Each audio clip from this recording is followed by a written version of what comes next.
Dave Mercer. I'm Matt Pangrac. Welcome to the Call, a weekly sport fishing debate show. And this week, I guess we're going cutting edge. It's straight up, Panger. Bass brakes. Keep our call. All right, for those of you who don't know, these things have been around for a while in the crappie world.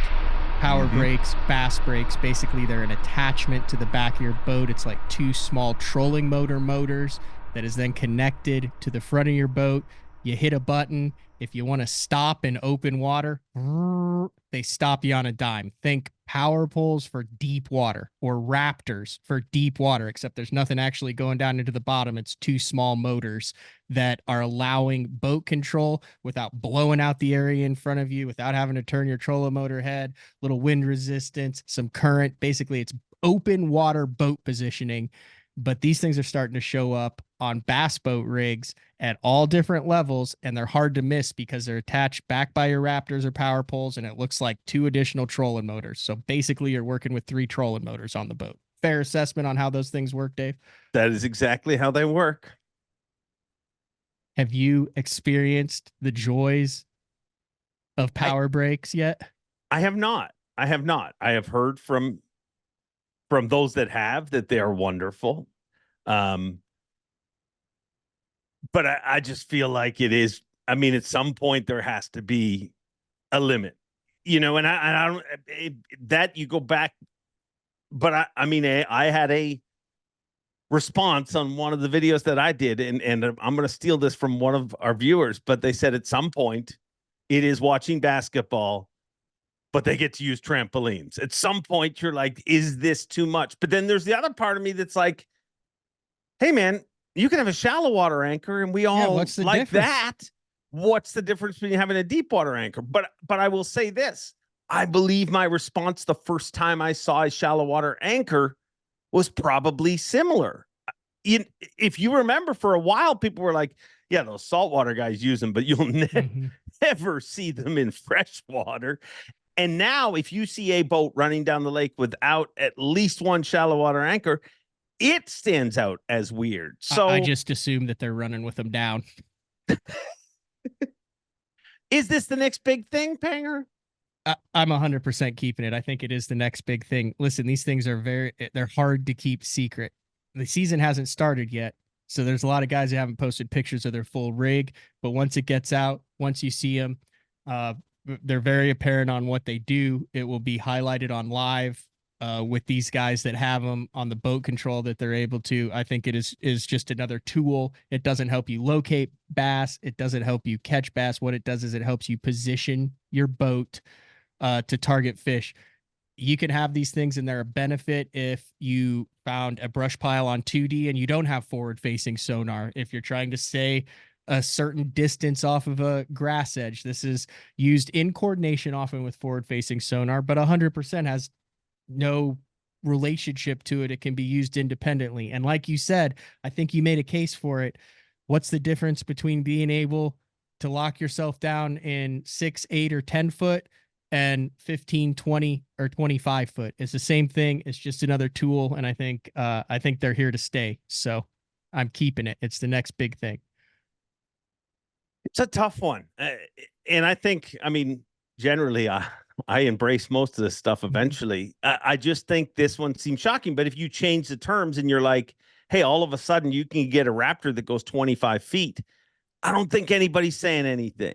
Nope. You can, and you look at all the different things that have come along. I mean, why are things so scrutinized now? Because if you look at, like, in the last 10 years, we have had a trolling motor that came along that will lock you on your actual spot. You don't even have to touch your trolling motor. It will adjust and keep you there. Nobody said anything. But in the last 3 or 4 years, people are definitely, it feels like there is a bit of a revolt. Why do you think that is? Because there are more avenues to express feelings and opinions in social media. I guarantee that if the touring pros who triangulated their spots on the north end of Toledo Bend had Instagram, Facebook, and YouTube, and they showed up in some young hotshot pro, like, was on their spot and was able to go right back to it, they would have a video out about how GPS is ruining the sport.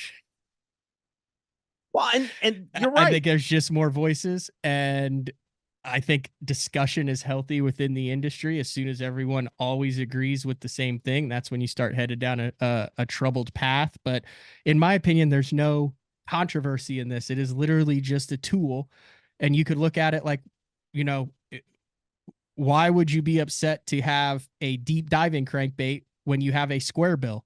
It's the same thing. I want to crank 20 feet deep instead of 6 feet deep. I'm going to change the bill and change the shape of the bait a little bit. You're doing the same thing with these bass brakes or with these power brakes.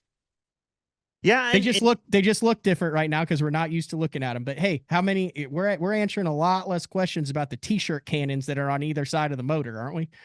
Yeah, no, that comes standard with a boat for the most part. Like you buy a boat, that's part of your. So I am confused on this one because simply, and I feel like I'm getting kind of wound up in some of that because you're right. People did complain about. I remember Mark Davis complaining to not publicly, but it gives me the mully grubs that these boys don't triangulate no more. Like I remember him telling me that, and mully I remember grubs are the worst. They totally are. I hate when I get a case of those. But you think about it, that addition of a GPS, spot lock, all these different things that have come, they are literally just an evolution. At one time, TV was black and white. At one time, people listened to the radio. Well, now, well, I don't know if anyone listens to the radio anymore, but you know what I mean? Like, it's just the evolution. Listen, consumers will tell the industry when enough is enough. When they stop buying stuff, when they stop putting it on the boat, when they do it, when they return it, when they say this is too much, it doesn't assist me, it's not helping me. When those sales stop, the market will correct itself to what works, what is economically feasible for the majority of the consumers, what is practical for the majority of anglers. And it's been that way in time with every type of consumer product, and it will continue to be that way. The market will determine its viability. You're very studious today. I mean, that's some smart thinking there. It is. But I'm keeping it because I feel like the market will find that these are an extremely useful tool. All right. I'm confused. Did I convince you?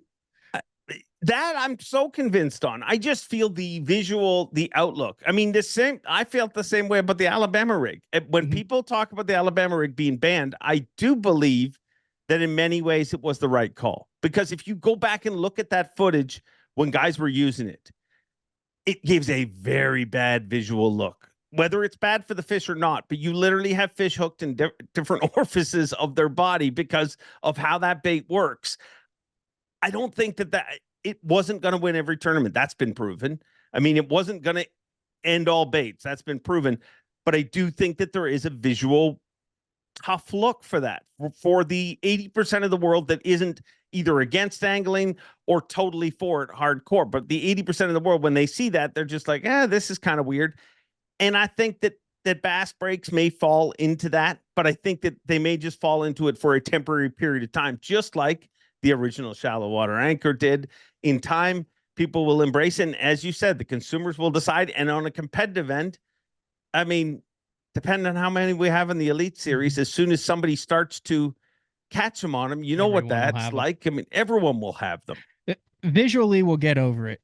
When Yamaha redesigns a cowling, when Mercury redesigns a cowling, it's always that's a great example to me. Like I remember, regardless of what motor brand it is, they come out and you're like, well, what was why? I don't like the look of that.